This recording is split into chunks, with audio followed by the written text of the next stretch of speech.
So for everyone who doesn't know me, which is probably most of you, I'm not exactly famous around town.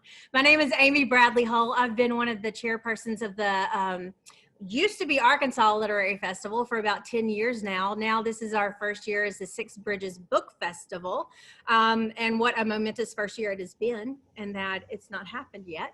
More on that later, though. It will be happening later this year. So anyway, on behalf of the Book Fest, the Six Bridges Book Festival, and the Central Arkansas Library System, I'm very pleased to welcome you here this evening. Tonight, I'd also like to welcome our authors, Liv Constantine. And I say authors because, I don't know if you know this or not, but Liv Constantine is actually two people. Sisters Lynn and Valerie, and they co-write together under the name Liv.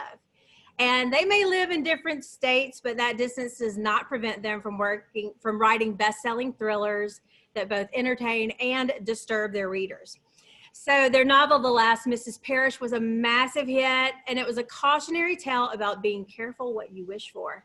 In their new novel, The Wife Stalker, we also meet characters who seem to have fairy tale lives, but in reality, they have plenty of demons that threaten to ruin the picture-perfect existences they created. So you hear the term page turner thrown around a lot, but I have to tell you, The Wife Stalker truly, truly lives up to that claim. I spent a couple of days just walking around like a zombie because I had stayed up all night reading the book, and I just wasn't able to put it down. And it's what I call a jump book, and jump stands for just one more page, and that's kind of how I was all night long when I was reading it. I try to put it down, I'm like, no, just one more page, you can do it, Amy.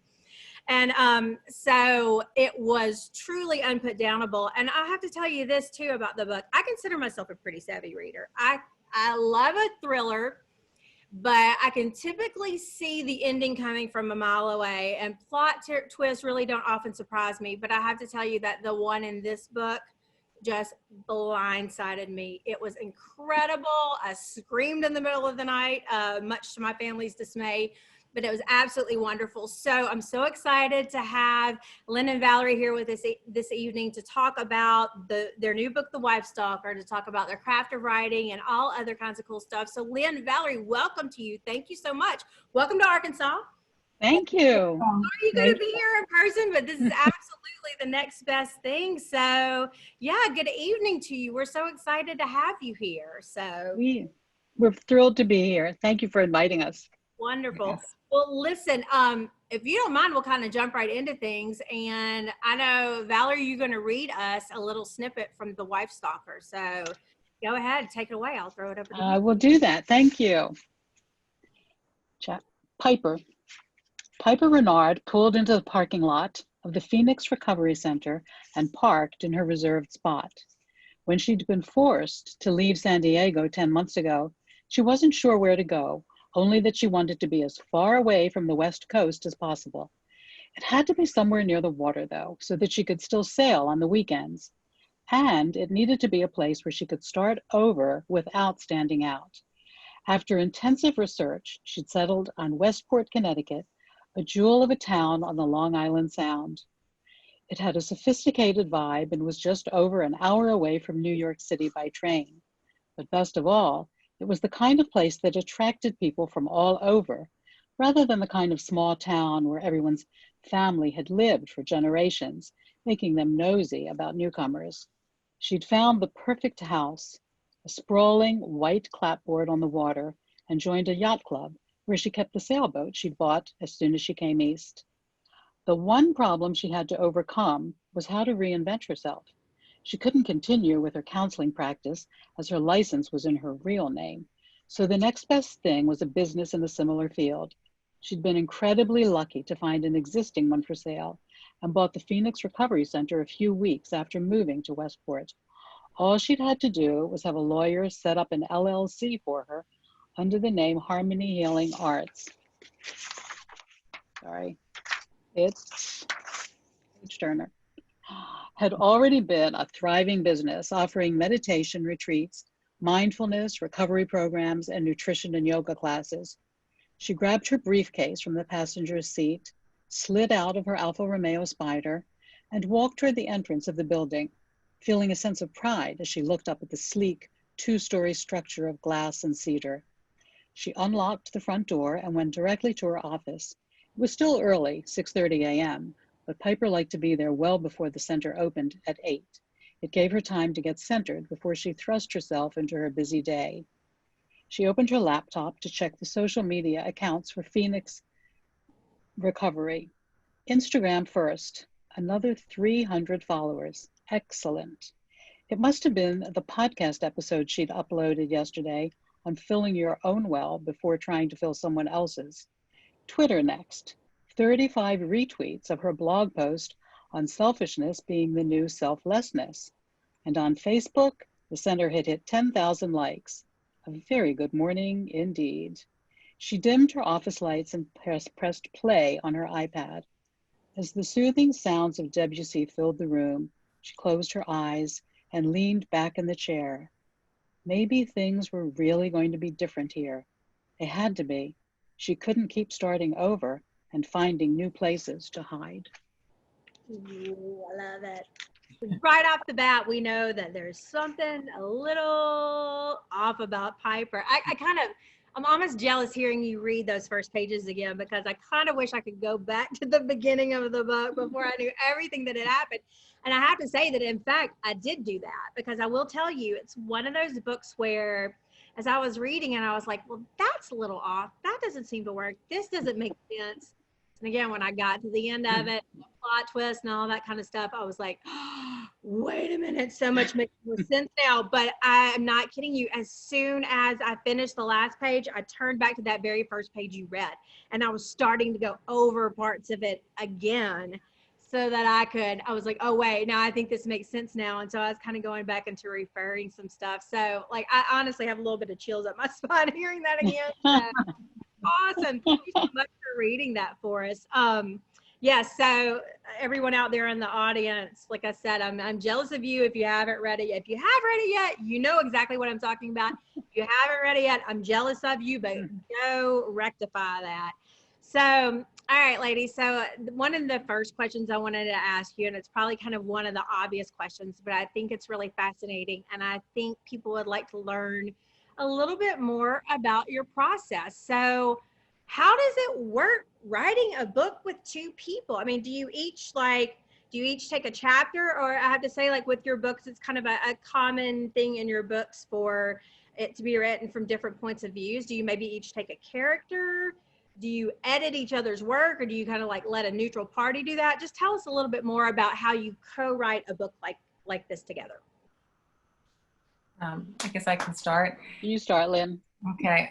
So our process has evolved over the course of our writing together. This is the Wife Stalker. This is our third Liv book, and we've just completed our fourth.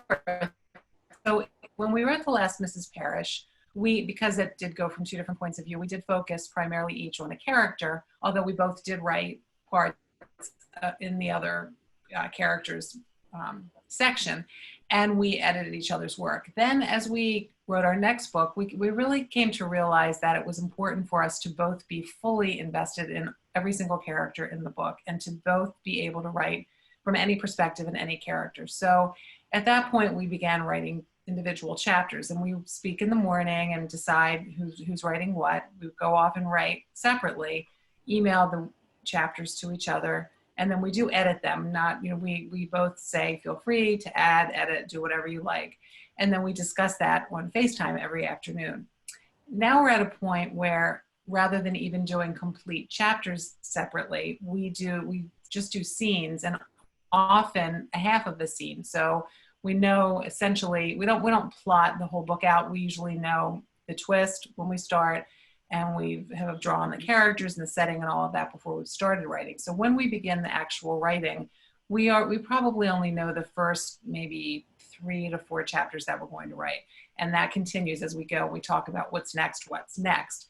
So I may write half of a scene and then send it off to Valerie and say, will you finish this? And vice versa. And it just works out a lot better that way. And then, as we go through edit after edit, we do about 3 or 4 revisions. By the time that book is finished, there could be a sentence that half has been written by Valerie and half has been written by me. So it really ends up being such a merging of our voices that it becomes difficult to distinguish who wrote what. Yeah. I know from a reader's point of view, with your books, I've never been able to tell that there was more than one author. There was nothing that felt disjointed about it. So, Valerie, what do you have to add to that? Well, I have to say the first time, and as Lynn said, probably this happened on the Wife Stalker, Lynn sent me a half of a chapter, and it was beautifully set up. And she said, "Would you like to finish this?" And I thought, yeah, I'd love to finish that. That's great. Because it's always, the hardest word is always like the first one or the first sentence. So to have somebody like set up a few paragraphs for you and say, okay, take off, it was great. I loved that. And so I think we both enjoyed doing that. And it's just, it really helps get your creative juices flowing. So that was a huge, I think, help to us. And it's been more fun writing that way. And again, as you said, you know, when two people are writing, you think to yourself, well, I probably can tell because people have different styles, but this really merges our writing styles, which are very similar to begin with. And it just makes it more seamless, I think. Well, and we edit each other's work for sure. Like whatever I send to Lynn, you know, I say, just, you know, do whatever you take, add, delete, you know, edit, and vice versa. Personally, or very protective of their work or anything, y'all? No, I mean, yeah. I mean, we've, you know, well, first of all, we are very diplomatic. I mean, you know, neither of us would ever write back or say to the other one, well, this is horrible. I mean, even if not, you know, hopefully we don't think that, but even if we did, you know, we're very comfortable knowing that a first draft is a first draft. It's not going to be perfect, that we know it's going to change a lot, and we're really trying to get the bones down. So it's we both feel very safe and secure and able to do that with each other. And if there's something that we want to change, you know, we'll say, well, do you mind if I add such and such, or I think maybe this character is going off in this direction a little bit too much, and we'll discuss it. And, you know, 9 times out of 10, we end up on the same page. I mean, we very rarely have a disagreement, and we really have such a mutual goal of making it the best that it can be. And I think what you learn the more books that you write and you're working with professional editors and your publishing editor, you can't be protective of your words that way, because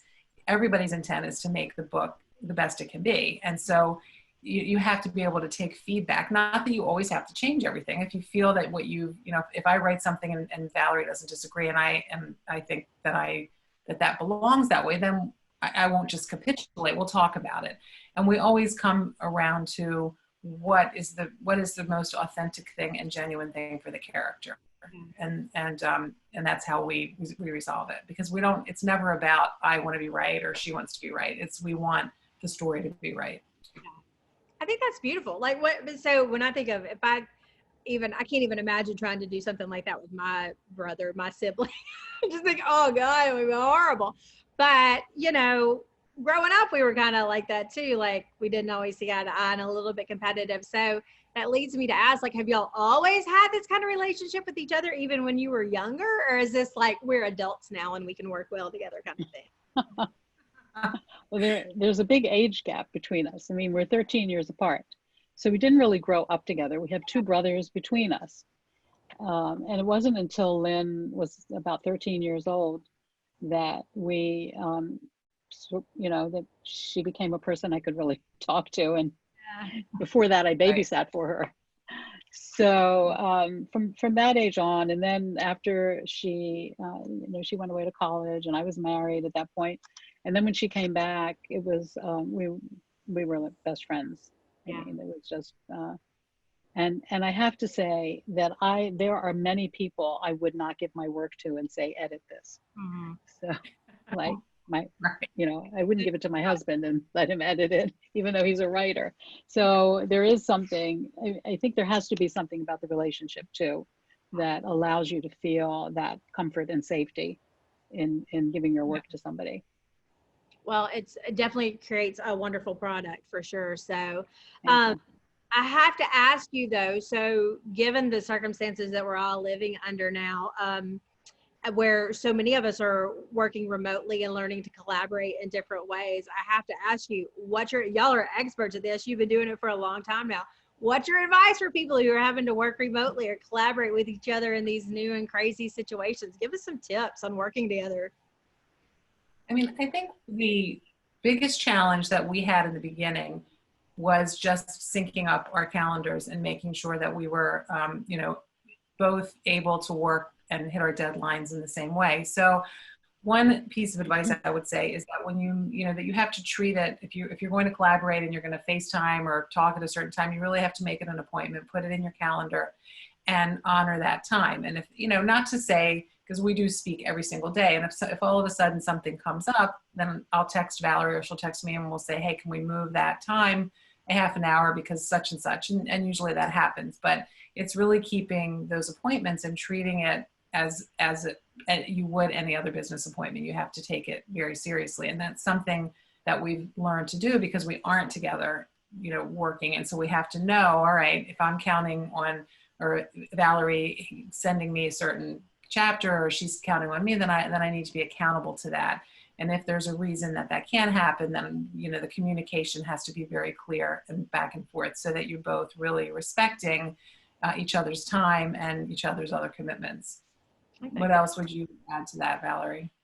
Well, I would say, of course, in our situation, and you touched on this a little bit, in writing, we make a commitment to write so many words per day, or that we have, by the end of the week, we have so many words done or so many chapters, whatever the target happens to be. And I think that is something, that you have to honor that, and especially in a relationship that is a friendship, or where you feel you might have more leeway, that it isn't just strictly business, that there could be a tendency to say, well, I'm 2,000 words short, but I'll pick it up on Monday, or yeah, she'll understand.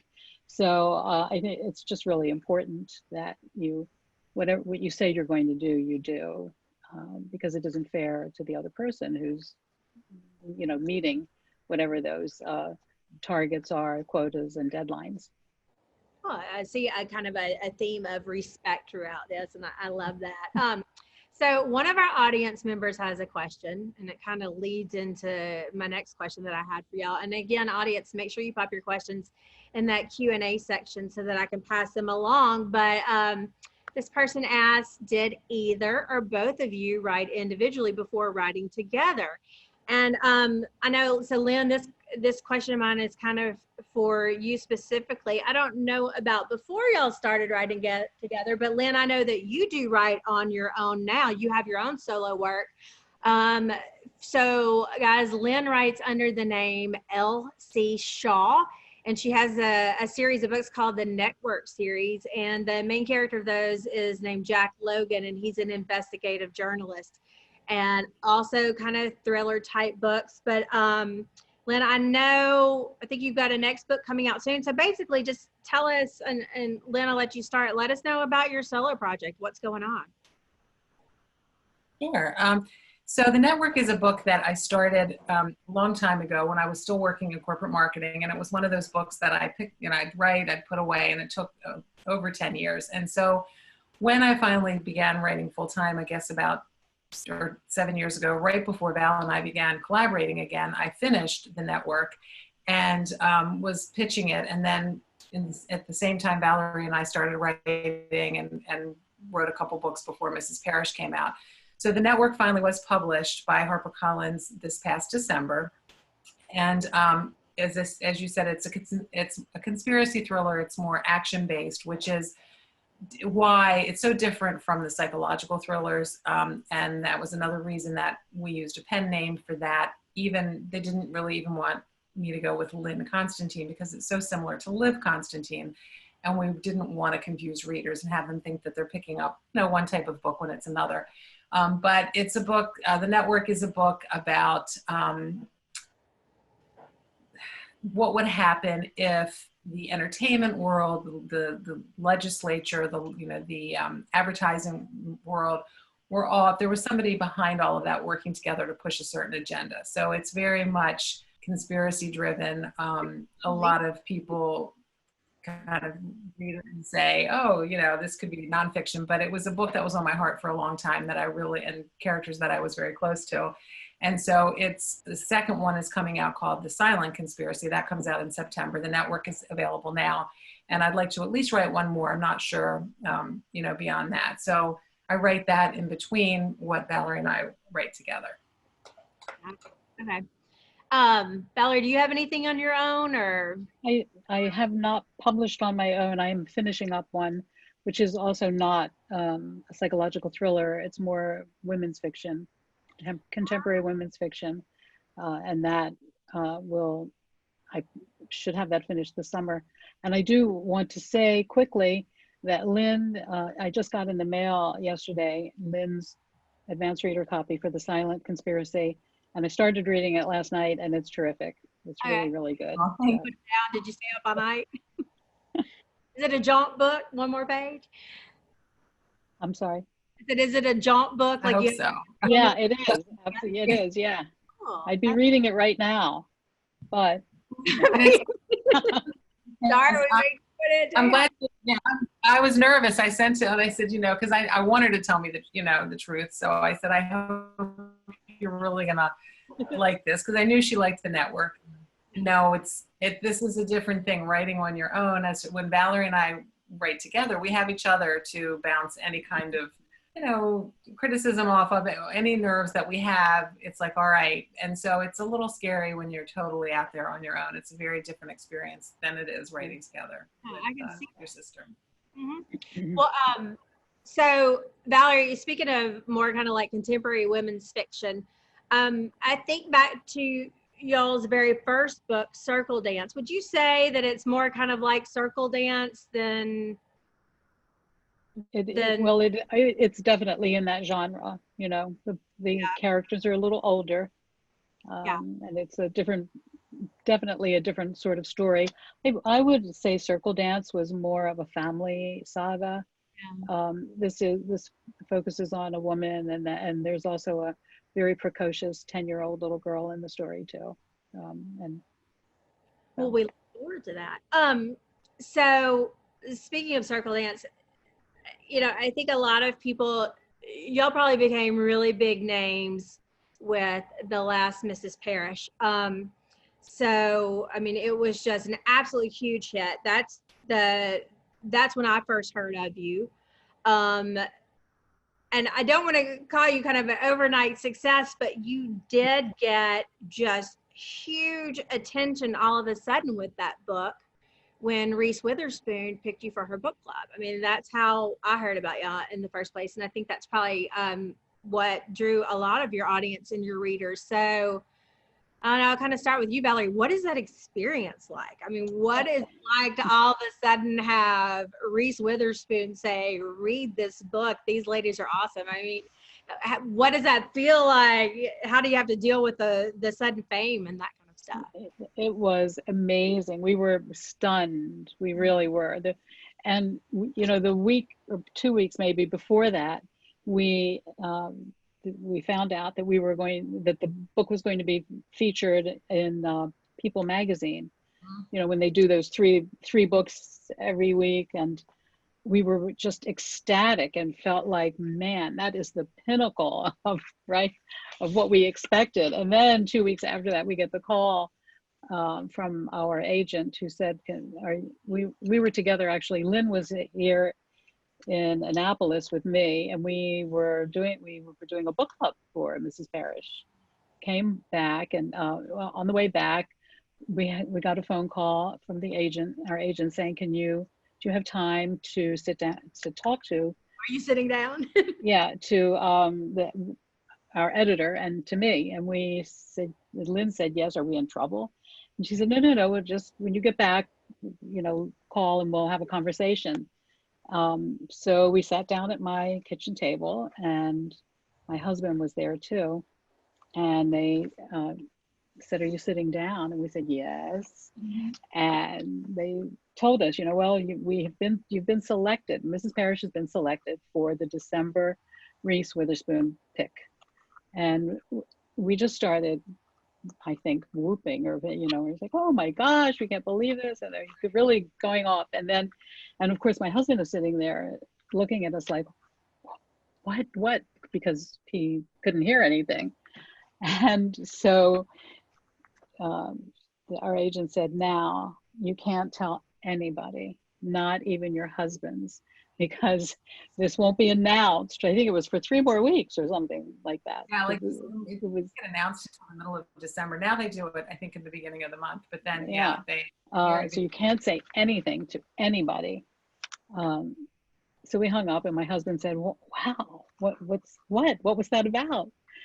And I think you're the one who said to him, "They're going to do an article on some about." Yeah. Right. And he just sort of looked at us like, that's, wow, you get excited about stuff. So, but it was amazing. It was just absolutely amazing. And then Lynn had a fun experience with Instagram, wasn't it? I did Instagram. Right. So all of a sudden, I was new at the time to Instagram. I was pretty good at Twitter, and at the time, so that was 17, I guess my daughter was 16, and I see that Reese has put on her story a picture, of her in the book. Actually, she did a little video with her in the book, and tagged me on it. So I called my daughter. I said, "Oh my gosh, what am I supposed to do?" Like, she tagged me. She's like, "Mom, you have to like it and send her a message." So I wrote, direct messaged her, "Thank you so much. We're over the moon." And she writes back, I just figured out a week ago that there were 2 of you, and, with a laughing emoji. And so then again, I called my daughter. I was so unnerved and starstruck because I didn't know what to say. So, I wrote her back, and I think I took a screenshot of everything, which now, of course, I can't find. And it was very exciting. So, yeah. That is very, very cool. Yeah, she's kind of a Southern icon around here anyway. But yeah.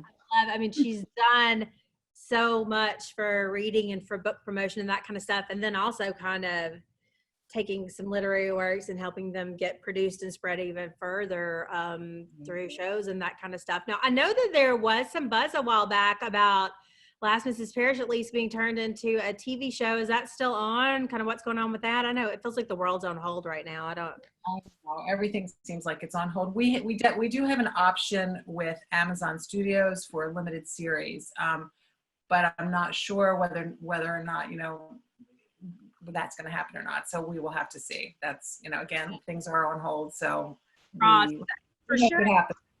Your books are the kind that like you're reading, and I think everybody kind of has a picture in their head of who would play this part or what would it look like. Yeah. And I mentioned to y'all when we talked earlier that I love how vividly you write places. It happens to be places that I've always wanted to go, in Connecticut and that kind of stuff. And so I would love to see kind of a beautiful visual screen depiction of your books for sure. So I'm going to hop to a couple of audience questions right now. Here's one again about the writing process. And I know you said it goes pretty smoothly, but let's face it, there are probably times that it doesn't. So Becca asked, how do y'all deal with conflicts and disagreements in terms of plot, character, setting, etc.? Do you have a third party intervene or compromise, or is there some other way that you do it? Go ahead, Lynn. Okay. So we get that question a lot. And fortunately, we don't have a lot of conflict about that. Now, when we are starting a story, there are times, of course, where I'll say, I think it should go this way, and Valerie say, no, I think it should go that way. And we'll just keep putting all the ideas out there. So if we're not really 100% on the same page, we'll write down a lot of the different ideas and say, okay, it could happen this way, it could happen this way. We try to treat it like a brainstorming session where no idea is a bad idea, so that nothing gets shot down. Because the reality is there have been a few of our books and twists that did start off as a complete joke.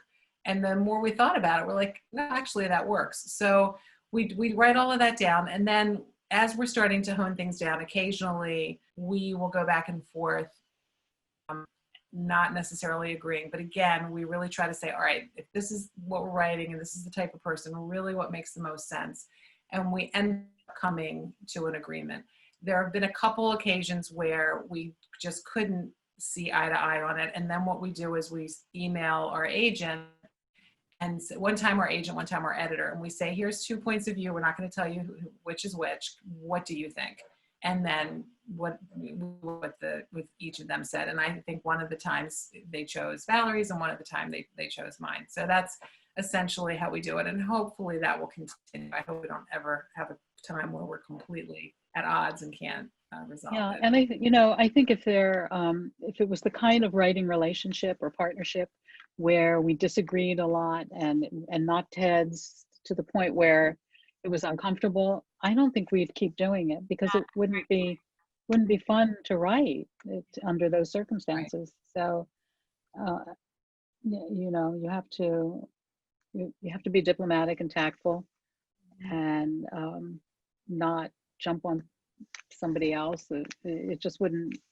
Why do that? Why put yourself through working under those kinds of circumstances? Mm-hmm. Yeah, I would add to that one thing that we decided early on was, if there was something, whether it's a word or a sentiment that either of us felt very strongly we didn't want in the work, even if the other person was neutral about it, if one person feels strongly that that's just something they don't want their name on, then we don't do it.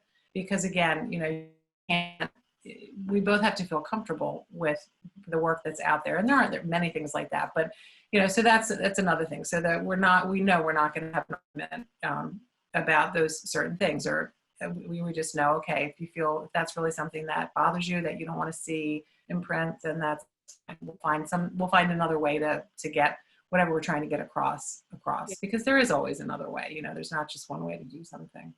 Yeah. No, I think, Valerie, I really like the point you made. If it were miserable, you just wouldn't be doing it. Yeah. I thought about that, but it's very true. If it's clicking, it's clicking, but if it's not, I do it. But like I said, for now, we're grateful that we'll do this very well together. So, so one of my next questions actually kind of goes along with one of our audience questions.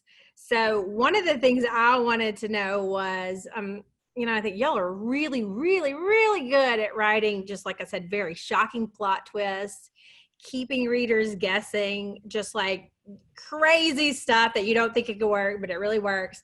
And then also characters who are just like, I don't know, like I will say in the Wife Stalker, it's one of those things where it's like, I don't think I like anybody. I didn't even like the kids in the book. They were driving me crazy. Like I said, crazy plot twists, really vivid characters. And so my question was kind of like, how do you think of these crazy ideas? How do you dream up this kind of stuff? I couldn't even imagine that scenario in my head. But see, Paul in our audience asked, he said, I haven't read the book, but I can imagine the subject. How much is based on research of real events? And Paul, I say to you, I hope like none of it, because, but I mean, it's kind of, where do you come up with this crazy stuff? These really kind of dark, twisted stories. Are these characters based on real people or real things that you've seen? So kind of let us know a little bit about that. That's always an interesting question. They are not people that we know, but so many of the situations in our books and psychological thrillers and things that you read are really things that do happen every day. Mm-hmm. Men leave their wives leave their husbands, people cheat on each other, people have flaws, people have psychological issues. I mean, probably all of us have things that have a dark side, or some things that we're not especially proud of. So I don't think that the characters are necessarily aliens that that would only exist on another planet and don't exist on planet Earth. But I do think when you are writing, you sort of expand on, you make things larger than life, because who wants to read about boring everyday kind of, or what we're already living, even not that it has to be boring, but you sort of expect the book and the characters to be more than, you know, the guy next door to you or the guy across the street, because you don't really want those characters necessarily next door to you. And I have to say that those characters are also fun to write, just Yeah. as much fun as they are to read. Mm-hmm. Yeah, I would agree. I mean, I think, you know, for me, I have a background in an undergraduate degree in human development, and I've always been interested in psychology. And I think abnormal psychology was my favorite subject in school. And, you know, I've always read a lot of things like that. I'm drawn to watching, whether it's crime shows, you know, detective shows, investigative discovery, all of that. I don't know what it is. It's just fascinating looking at that sort of side of life. And as Valerie said, I think taking characters who are everyday characters, but really, you know, having their actions be a little bit on the more extraordinary side, or doing things that we would hopefully never do, and people hopefully never do to us. But those kinds of things, you know, do happen. And it's interesting to try to look inside the motivation. So we, even with our characters who are behaving in ways that are not good, in their own mind, they're not doing anything wrong most of the time. They can easily justify why they're doing what they're doing. And I think that's probably true in life when you have people doing things, you know, whether they're narcissistic or all the way over on sociopathic. I mean, I don't think people necessarily are waking up and thinking, you know, like rubbing their hands together and thinking about being evil that day. They just are doing what they want to get what they want.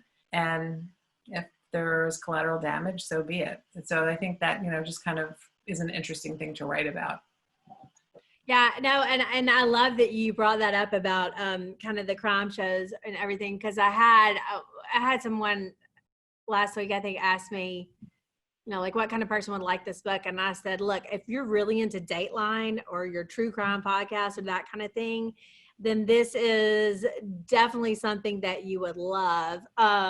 You know, because I know I like those shows too. I watch the True TV and those channels all the time, and it really is kind of like those jaw-dropping moments that just make you say, what is going on? How can anybody do that?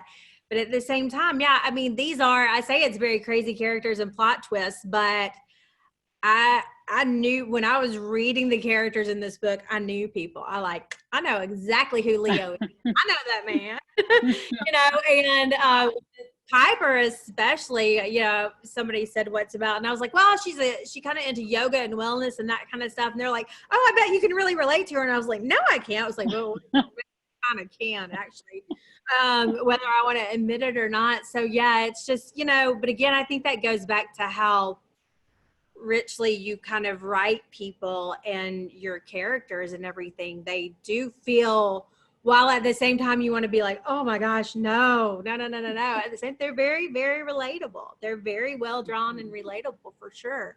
So audience, I remind you, just you've got a couple more minutes here to kind of pop in with questions.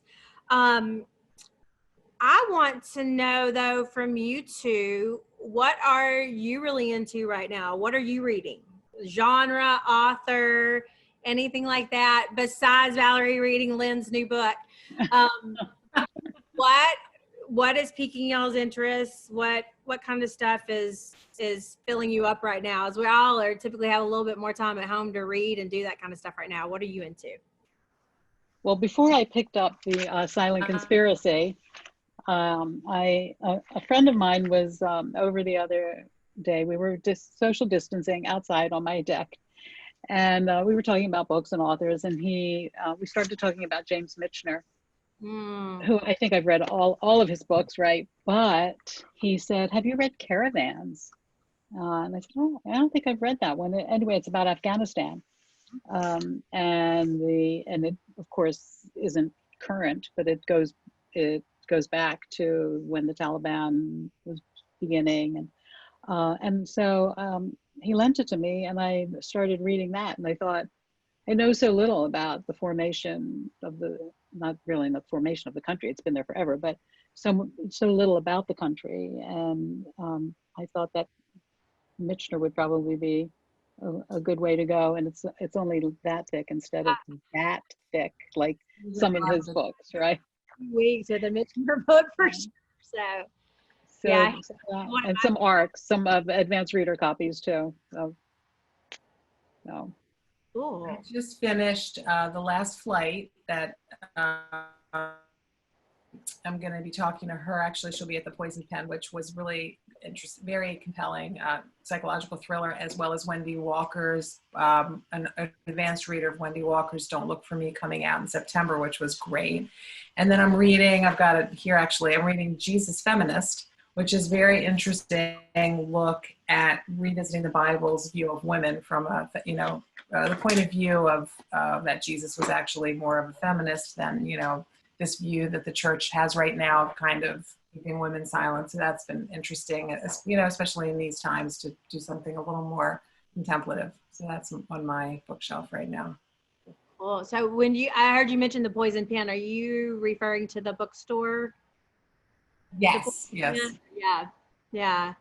So I can't wait to be able to travel again and maybe hit up some of these cool bookstores and the places like that.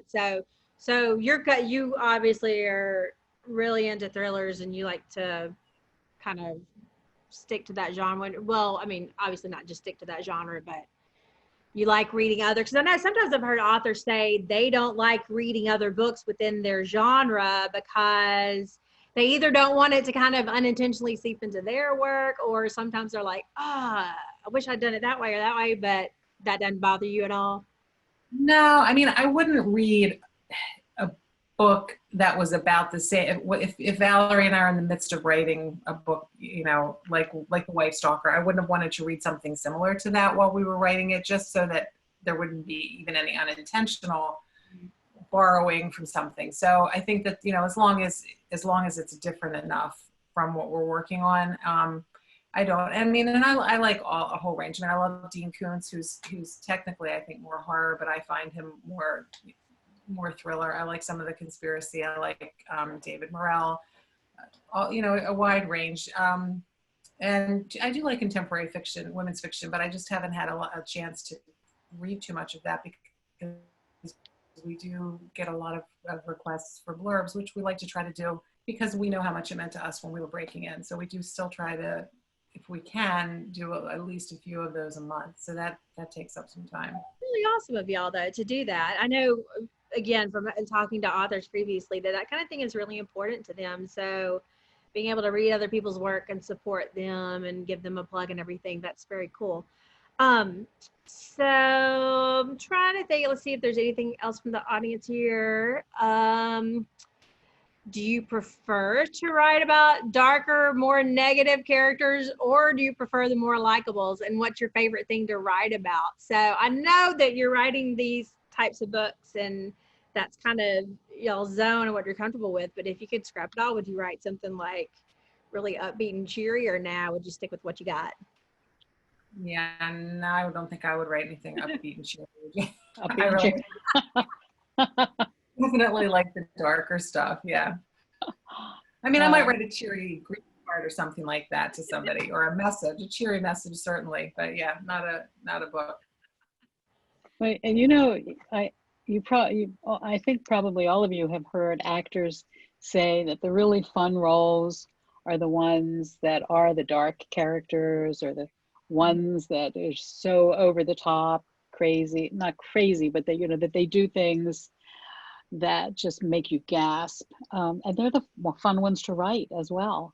They're way more fun to write than the nice, demure little characters who are, not interesting. Yeah. All right, another question from the audience here. Tell us some of the top authors who have influenced you. Oh, that's a good question. I think from our early influences, one is Susan Howich, and that was a really influence in our first book, Circle Dance, that we wrote, because we read a lot of, and actually I really feel like she influences even the psychological thrillers because of the way that she uses point of view to convey different aspects of a story. So one of our favorite all-time books is Penn Merrick.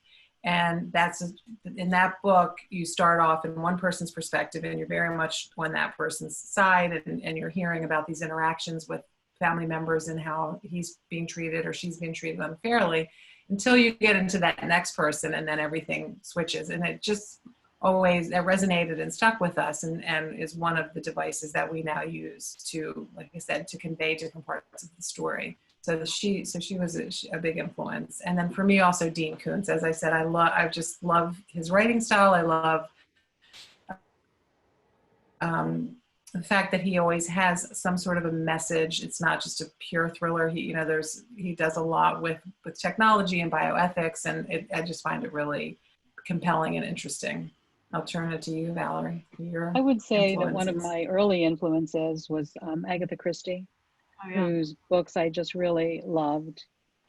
And I could never guess the killer, but I think that she really wrote them so that you couldn't.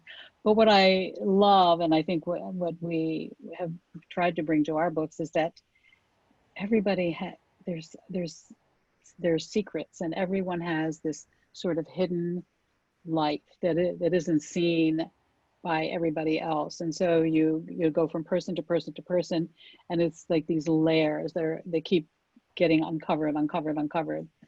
And I think she was just a master of that. So I love her stories. And then I think, then in terms of just strictly the prose, then that's a whole different set of authors. Yeah. And of course the classics are always the best.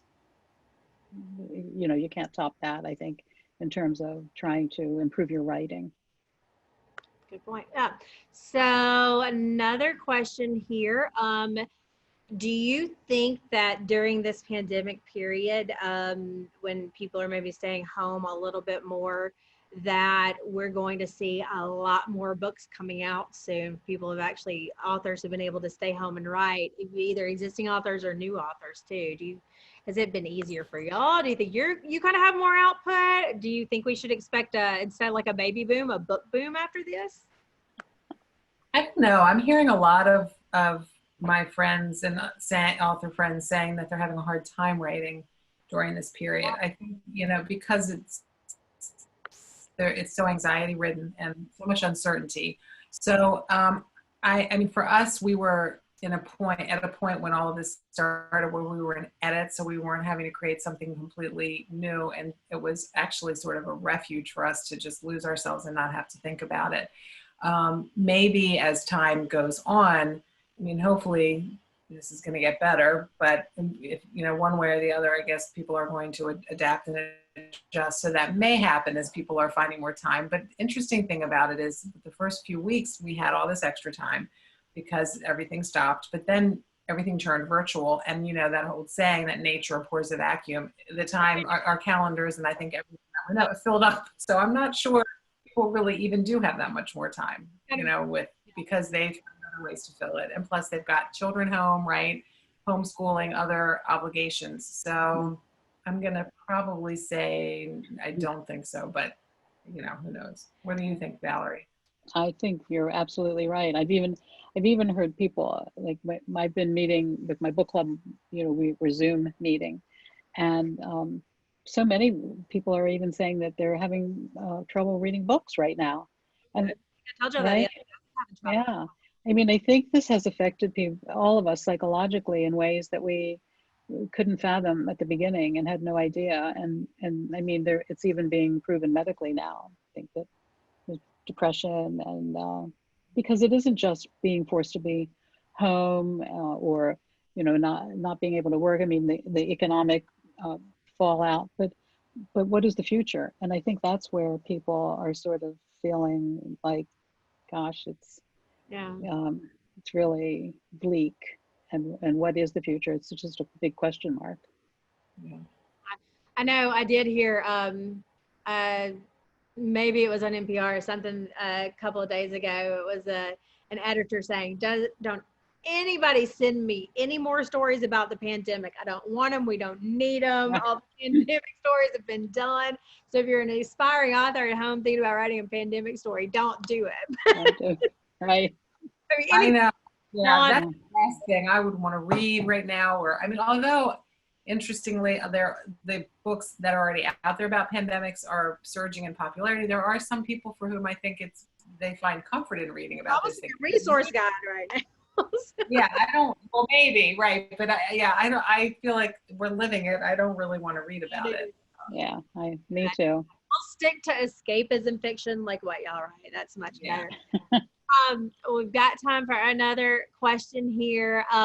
So Becca asked another good question. Are there any childhood influences? So not just authors that you like to read, but any childhood influences that encouraged your love of reading and writing. So I think should we say it together? Absolutely. You ready? Nancy Drew. Yes. As a matter of fact, they make an appearance in Wife Stalker. Yes, of course. Yes. Yeah, they do.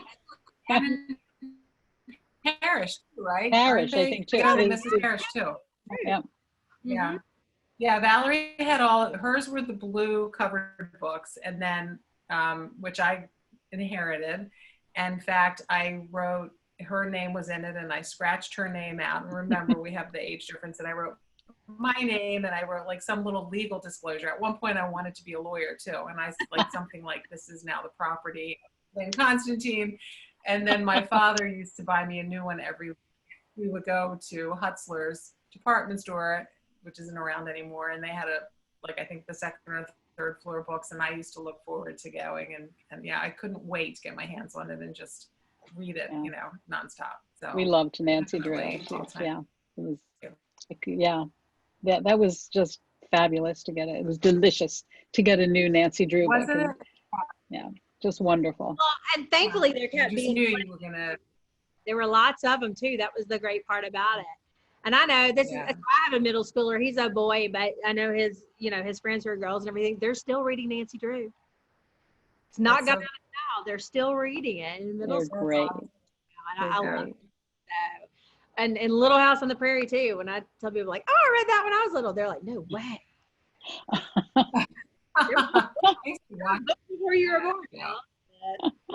I love that. So, all right. So I guess we'll start kind of wrapping this up. Unfortunately, I think we could sit here and chat for a long time, but I do appreciate the time that y'all have given us this evening. So I would typically tell people that this is a great airplane book. Like, I like to have a good book like this for an airplane that I can kind of race through when I'm on a decent length flight and everything, pick it up at the airport. But let's face it, no one's really flying that much these days. So, you think, oh, it's typically a great beach read too. Are we really going to the beach that much these days? I don't know. But here's the deal. I don't care if you're not going on a trip anywhere this summer.